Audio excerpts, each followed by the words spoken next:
جو یہ پڑھے گا اللہ اس کو اتنا عطا فرمائیں گے. آپ ذرا چھوٹے سا ایک لفظ کہہ رہا ہوں, جو یہ پڑھے گا اللہ اس کو اتنا عطا فرمائیں گے, اتنا عطا فرمائیں گے, اتنا عطا فرمائیں گے کہ اس کے ذریعے سے لوگوں کو روزی دیں گے. شیخ ابو الیاس سمرقندی رحمۃ اللہ علیہ بہت بڑے اللہ کے ولی تھے. جو یہ پڑھے گا وہ ذریعہ بن جائے گا لوگوں کو روزی دلانے کا, وہ ذریعہ بن جائے گا لوگوں کو دولت اور رزق دلانے کا, وہ ذریعہ بن جائے گا لوگوں کو برکات اور ثمرات دلانے کا, وہ ذریعہ بن جائے گا. اللہ اس کے ذریعے سے لوگوں کو رزق عطا فرمائیں. اب آپ ان الفاظ کو غور سے سنیں. الفاظ سے پہلے میں الفاظ کی حقیقت بتاتا ہوں. الفاظ سے پہلے الفاظ کی حقیقت بتاتا ہوں. آپ ذرا الفاظ سے پہلے الفاظ کی حقیقت کو غور سے سنیں. حقیقت کو غور سے سنیں. یہ بس والوں کے ساتھ آپ نے سفر کیا ہوگا. یہ اکثر ہوٹلوں پہ کھڑے ہوتے ہیں. جب ہوٹلوں پہ کھڑے ہوتے ہیں ڈرائیور اور بس کے عملے کا کھانا مفت ہوتا ہے. کچھ بندے لائے ہیں جو اپنا فکر کرتا ہے اگر وہ بس والا کہیں کھڑا کرتا, بس بند کر دیتا اور خود کھانا کھاتا, کیا مفت دیتے؟ جو دوسروں کو ساتھ لاتا ہے اور جو دوسروں کا فکر کرتا ہے اللہ اس کو بہت زیادہ نوازتے ہیں, بہت زیادہ. حضرت داؤد علیہ السلام نے عرض کیا کہ یا اللہ کا نبی پیارا ہوں, بہت ہی زیادہ پیارا بننا چاہتا ہوں, میرے ساتھ شفقت فرمائے. تو آپ نے فرمایا داؤد میرے بندوں کو میرا محبوب بناؤ, میرے بندوں کو میرے قریب کرو, تم میرے اور پیارے ہو جاؤ. حضرت موسیٰ علیہ السلام نے اللہ سے عرض کیا کہ یا اللہ تیرا پیارا بننے کے لیے, محبوب بننے کے لیے کون سا عمل ہے؟ تو آپ نے فرمایا غائبانہ لوگوں کے لیے دعا کرو, غائبانہ لوگوں کے لیے دعا کرو. کیوں؟ منہ پہ دعا خوشامد پھر بھی بن سکتی ہے, دکھاوا پھر بھی بن سکتا ہے. جب غائبانہ لوگوں کے لیے دعا کرو گے فرمایا وہ دعا ایسے ہوگی جو تجھے 3 چیزیں دلائے گی. ایک میرا دوست بنا دے گی, اور ایک جتنا لوگوں میں رزق تقسیم ہوگا اتنا سارا تجھے ملے گا, سارا تجھے ملے گا. یہ بندہ مالدار اور تمنگر بن جائے گا. دوسرا اور تیسرا فرمایا کہ اللہ جل شان ہو تجھے لوگوں میں عزت دیں گے, وقار دیں گے, شان و شوکت دیں گے, اور ہر دل عزیز کر دیں گے. صرف اپنے مزاج سے نکلا ہے, اپنی سوچ سے نکلا ہے میری جنت ہو, میری قبر ہو, میری آخرت ہو, بس اور کوئی جائے جائے نہیں. میں کہ یہ اللہ کے لیے جب بندہ کرتا ہے. اب آپ میت کی دعا دیکھیں, اللہم اغفر لحینا, حالانکہ ساری دعا تو اس میت کے لیے مانگنی چاہیے تھی. اے اللہ جتنے زندہ ہیں ان سب کو معاف کر دے, ومیتنا جتنے مر گئے سب کو معاف کر دے. میت سامنے پڑا ہے, عین سامنے رکھ کے میت کے لیے دعا نہیں مانگی جا رہی, پہلے سارے زندوں کے لیے تاکہ ان کا خاتمہ ایمان پہ ہو, پھر میتوں کے لیے, وشاہدنا جو موجود ہیں, وغائبنا جو اس وقت نظر نہیں آ رہے غائب ہیں, وصغیرنا وہ چھوٹے ہیں, وکبیرنا وہ بڑے ہیں, وذکرنا وہ مذکر ہیں, وانثانا اے اللہ جو مؤنث ہیں. یہ دعا مانگ کے پھر کہتا ہے اللہم من احییتہ منا فاحیہ علی الاسلام, اللہ زندگی گزارنا تو کملی والی کے غلامی میں, ومن توفیتہ منا فتوفہ علی الایمان, اے اللہ اگر موت ہو تو ایمان کی موت دے دے. جو بندہ دوسروں کے لیے مانگتا ہے, جو بندہ دوسروں کے لیے چاہتا ہے, دوسروں کے لیے چاہتا. ابھی کچھ عرصہ پہلے ایک صاحب ہیں جو کچھ تعویذ وغیرہ پیر کچھ تھوڑا سا عامل ہیں, تو مجھے ملے, اس سے کہنے کہ ہم نے سفر تو اکٹھا شروع کیا تھا, سفر تو اکٹھا شروع کیا تھا, اور مجھ سے کہنے کہ اتنے آگے نکل گئے, وجہ؟ میں نے کہا فرق اتنا ہے, تو نے چھپایا میں نے بتایا, بس تو نے چھپایا میں نے بتایا. کہنے لگا نہیں کوئی اور وجہ ہے. اچھا میں پھر اسے باتیں اور چلتی رہیں چلتے چلتے میں نے اس سے میں نے کہا کہ سورۃ والضحیٰ کا عمل ہے تیرے پاس اور تو پڑھتا ہے کام ہو جاتا ہے. ہنس پڑا, ہاتھ پہ ہاتھ مارا, کہنے ہاں ہے. میں نے کہا وہ بتا دو. بتاؤں گا. میں نے کہا بتا دو, فائدہ ہو جائے گا مجھے بھی. اچھا وہ پہلی بات وہ بھول گیا. میں نے کہا تو چھپاتا ہے میں بتاتا ہوں. باتیں ہوتی رہیں لمبی باتوں کے بعد میں نے کہا سورۃ والضحیٰ کا عمل بتا. نہیں بتایا. میں نے کہا تجھ میں اور مجھ میں فرق یہی ہے. میں سورۃ یہی والضحیٰ کا عمل, میں نے کہا یہی ہے جس کے کاف میں 9 بار یا کری. میں کہا پتا تو مجھ سے کیوں پوچھتا ہے. میں نے کہا تجھے یہ بتانا چاہتا تھا تو چھپاتا ہے میں بتاتا. تو مدد اس کے مطابق آتی ہے. اللہ کو اپنی مخلوق اپنے بندے پسند ہیں، جو اپنے بندوں کو اللہ کی بندوں کا راحت کو سوچتا ہے، جو اللہ کے بندوں کی اندر کے درد اور مشکلات اور مسائل کو سوچتا ہے، اللہ پہلے اس کا بھلا کر دیتا ہے۔ ہو بھلا کر بھلا، ہو بھلا سو بھلے کا بھلا، بھلا کر بھلے کی جگہ بھلا ہوگا۔ اب یہ جو دعا ہے، یہ جو دعا ہے جو میں آپ کو بتانے لگا ہوں، اب اس کے لفظوں پہ غور کریں۔ اللہم اغفر لامت محمد صلی اللہ علیہ وسلم، اللہ اب حالانکہ آپ نے لیے پڑھ رہا ہے، اللہ ساری امت محمدیہ کو معاف کر۔ اللہم ارحم امت محمد، اللہ امت محمدیہ میں جتنے بھی ہیں سب پہ رحم فرما، رحمت فرما، مغفرت فرما۔ اللہم اصلح امت محمد، اللہ امت محمدیہ کی جتنے بھی مشکلات مسائل ہیں ان کی اصلاح کر دے، پریشانیاں دور کر دے۔ اللہم استر، اللہ ان کے پردے رکھ دے، امت محمدیہ کے پردے رکھ دے، امت محمدیہ کے پردے رکھ دے، اللہ کسی کے پردے نہ ہٹا، اللہ سب کی مغفرت فرما، اللہ پردے رکھ دے۔ اور اللہم اجبر، اللہم اجبر کیا فرمایا؟ اللہ ٹوٹے دلوں کو جوڑ دے، جتنے دل ٹوٹے ہوئے ہیں اور دل آپس میں ٹوٹے ہوئے ہیں، آپس میں دل ختم ہو چکے ہیں، گھر ٹوٹنے والے ہیں، طلاقوں تک نوبت پہنچی ہے، یا دل ایسا ٹوٹا ہے کہ مانگ مانگ کے تھک گیا ہے، اللہ جتنے بھی ٹوٹے دل ہیں ان سب دلوں کو تو جوڑ دے، سب دلوں کو۔ اللہم فرج، اے اللہ لوگوں کے لیے کشادگیاں کر دے، رزق کی کشادگی، صحت کی کشادگی، برکت کی کشادگی، رشتوں کے لیے کشادگی، کاروبار کے لیے کشادگی، زندگی کے سفر کے لیے کشادگی، اے اللہ لوگوں کے لیے کشادگی اور رحم کا معاملہ کر۔ اب آپ سوچیں اس ساری دعا میں ایک دفعہ بھی اپنے لیے مانگا؟ ایک درویش کے پاس ایک بندہ گیا، حضرت ولایت کا کوئی شارٹ کٹ بتائیں، بالکل آسان راستہ۔ فرمایا جب کوئی غیر مسلم بغیر کلمے کے مر جائے، کسی کونے میں منہ دے کے رو لینا، اللہ تجھے ولایت دے دے گا۔ احساس، درد، غم، اللہ کو یہ پسند ہے، اور اللہ کے ہاں اس کی قیمت ہے، اور اللہ کی بارگاہ میں اس کی قیمت ہے۔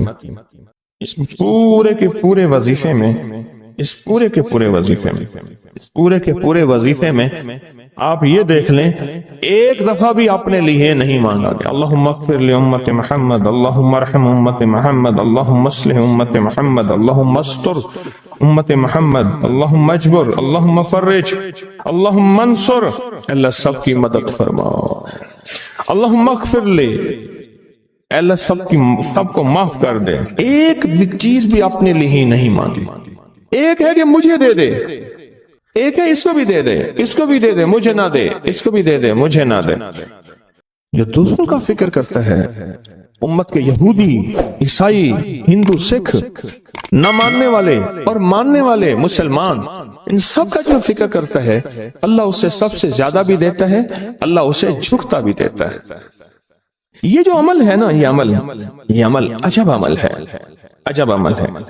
یہ کاغذ جتنے پڑے ہیں دیکھیں کتنی تعداد میں ہیں جو مجھے دیے ہیں، یہ عمل ہے۔ امام جلیل یمنی یافعی فرماتے ہیں ہم چند دوست مل کر کوہ لبنان پر گئے تاکہ وہاں کے رہنے والے، سنا ہے کوہ لبنان میں وہاں عابد رہتے ہیں، زاہد رہتے ہیں، ابدال رہتے ہیں، شاید ہماری بھی کسی سے ملاقات ہو جائے۔ کہنے لگے ہم 3 دن تک مسلسل چلتے رہے، ہمیں کوئی ہستی نہ ملی۔ اسی دوران میں میرے پاؤں میں چوٹ لگ گئی اور میں چلنے سے عاجز ہو گیا۔ آخر میں بلند پہاڑی پر آ کر بیٹھ گیا، میرے ساتھی یہ کہہ کر کہ تم یہاں پر آرام کرو، ہم اطراف میں گھوم کر آتے ہیں کہ شاید کوئی ابدال مل جائے، کوئی درویش مل جائے، کوئی بزرگ مل جائے، اس کی ہم زیارت کر لیں، دعا کرا لیں۔ وہ دونوں چلے گئے، میں اکیلا بیٹھا رہا، شام تک نہ آئے، حتیٰ کہ رات ہو گئی، وہ نہ آئے۔ اکیلا پہاڑی اور بیابان میں تڑپتا رہا، بھوک، پیاس، دکھ، تکلیف، پاؤں کی تکلیف، پردیسی، مسافر، بیابان، جنگل۔ دوسرے روز میں نے وضو کے لیے پانی تلاش کیا تو پہاڑی کے نیچے پانی کا ایک چشمہ نظر آیا، وہاں وضو میں کے لیے کھڑا ہوا تو اثنائے نماز کسی تلاوت والے کی آواز سنائی دی۔ نماز سے فارغ ہو کر میں آواز کی طرف چل پڑا، چلتے چلتے ایک غار نظر آیا، میں دیکھا تو ایک بزرگ ہیں اور وہ بھی نابینا ہیں۔ میں نے انہیں سلام کیا، انہوں نے سلام کا جواب کر کے پوچھا انسان ہو یا جن؟ میں نے کہا جی میں آدمیوں میں سے ہوں، انسانوں میں سے ہوں۔ اور پھر انہوں نے حیرت سے پڑھا لا الہ الا اللہ وحدہ لا شریک لہ، میں یہاں 30 سال سے ہوں اور آج تک میں کسی آدمی کو نہیں دیکھا۔ کتنے سال سے؟ 30 سال زندگی کے گزر گئے ہیں، آج تک ایک آدمی نہیں دیکھا۔ تم یہاں کیسے آ گئے؟ تم یہاں کیسے آ گئے؟ تم یہاں کیسے آ گئے؟ تو میں نے کہا کہ تم لگتا ہے تھک گئے ہو، تھوڑی دیر کے لیے سو جاؤ۔ میں آگے چل کے دیکھا تو غار میں 3 قبریں بنی ہوئی تھیں۔ مجھے حیرت ہوئی لیکن تھکان بہت زیادہ تھی، مجھے نیند آ گئی۔ ظہر کی نماز کا وقت ہوا تو انہیں آواز دی کہ اللہ تم پر رحم کرے، اٹھو نماز کا وقت ہے۔ باوجود نابینا ہونے کے اوقات نماز کے ماہر اور واقف تھے۔ میں نے اٹھ کے ان کے ہمراہ نماز پڑھی، اس کے بعد وہ عصر تک تلاوت کرتے رہے۔ جب عصر سے فارغ ہوئے تو کھڑے ہو کر انہوں نے 3 مرتبہ یہ دعا پڑھی جو یہ دعا میں نے ابھی پڑھی ہے، صرف 3 مرتبہ پڑھی 3 مرتبہ یہ دعا پڑھی۔ عارف شاذلی ابو نعیم اصفہانی کے ساتھ لکھی ہے جب ہم مغرب سے فارغ ہوئے تو میں نے ان سے دریافت کیا یا شیخ آپ امت کی مغفرت والی یہ دعا آپ کو کس نے سکھائی؟ یہ آپ کو موتی میلاد کو کہاں سے ملا؟ یہ سن کر نابینا بزرگوں نے یوں فرمایا جو شخص اس دعا کو روزانہ دن میں صرف 3 بار پڑھ لیتا ہے اللہ اس کو ابدالوں میں شامل کر لیتا ہے۔ اور دنیا میں اس وقت اربوں کی آبادی ہے، کروڑوں کی نہیں۔ اربوں میں صرف 40 ابدال ہیں، 40 ابدال ہیں پوری دنیا میں۔ اور فرمایا جو شخص اس کو 3 دفعہ صبح شام پڑھ لیتا ہے، 3 دفعہ اس دعا کو روزانہ صرف 3 مرتبہ پڑھ لے اللہ اس کو ابدالوں میں شامل فرما دیتے ہیں۔ پھر میں نے دریافت کیا یا شیخ آپ کو یہ دعا کس نے سکھائی؟ اتنا بتلا دیں۔ اس نابینا شیخ نے فرمایا او اللہ کے بندے، یہ ایک راز ہے، اس دعا کی حقیقت سننے کی تم میں طلب تو ہے لیکن تاب نہیں ہے، اس راز کو جاننے کا تحمل تمہارے دل میں کتنا ہو سکتا ہے؟ اتنا کہہ کر خاموش ہو گئے۔ پھر فرمایا کہ عارف باللہ شیخ ابوالحسن شاذلی فرماتے ہیں وہ دعا یہی ہے جو ابدال مانگتے ہیں، ابرار مانگتے ہیں، غوث مانگتے ہیں، ولی مانگتے ہیں، کتب مانگتے ہیں، اولیاء مانگتے ہیں، اور پھر اللہ سے جو مانگتے ہیں وہ ملتا ہے۔ میرے حضور کا فرمان صلی اللہ تعالی علیہ وسلم، فرمان جو 1 مرتبہ سورت اخلاص پڑھتا ہے اس پر برکت نازل کی جاتی ہے۔ برکت، یہی برکت ابھی کہہ رہا ہوں۔ کچھ نہ رہا، منگتا ہو گیا، کچھ نہ رہا، خالی ہو گیا، برکت نہیں تھی، کثرت تھی۔ اور جو 1 دفعہ سورت قل ہو اللہ پڑھتا ہے اللہ اس پہ کیا نازل کرتا ہے؟ اور بولو، اور جو 40,000 دفعہ پڑھے گا اور بے بہا پڑھے گا بولو اس پہ کیا برکتیں نازل ہوں، اس پہ کیا برکتیں ہوں گی؟ جو 1 دفعہ سورت قل ہو اللہ، میرے آقا کا فرمان ہے، حضرت انس رضی اللہ تعالیٰ عنہ میرے حضور کے غلام اس کے راوی ہیں، فرمایا جو 1 دفعہ سورت اخلاص پڑھے گا اللہ پاک اس پہ برکت نازل فرماتے ہیں، اور جو 2 مرتبہ پڑھے گا اس کے اہل و عیال پہ پھر برکت نازل فرماتے ہیں۔ پہلی دفعہ پڑھے گا اس پہ، دوسری دفعہ پڑھے گا اللہ اس کے فیملی اہل و عیال پہ، اور جو 3 مرتبہ پڑھے گا اللہ اس کے تمام پڑوسیوں کو برکت عطا فرماتے ہیں۔ ہاں، ایک اللہ کے ولی تھے، ان کا مکان بک رہا تھا، سب نے آ کے بولی لگائی، 1,000 کی، 2,000 کی، ایک کہنے لگا 10,000 میں دے دے، وہ بھی آگے درویش تھا، اس نے کہا میرا مکان 10,000 میں تو ہے ہی نہیں، تو اتنی کیوں لگا رہا؟ کسی نے لگائی، اس نے کہا ایک تیرا مکان ہے، ایک ولی کا پڑوس ہے، تیرے ساتھ اللہ کے فلاں ولی رہتے ہیں، ان کا پڑوس بھی تو ہے، وہ جب اعمال کریں گے اس کا مجھے حصہ ملے گا، نور، برکتیں، رحمتیں، پر اس کی قیمت میں ادا نہیں کر سکتا، اس لیے میں کہتا ہوں یہ مکان میں لے لوں، یہ پیسے تو لے لے، مجھے ان کا پڑوس ہے۔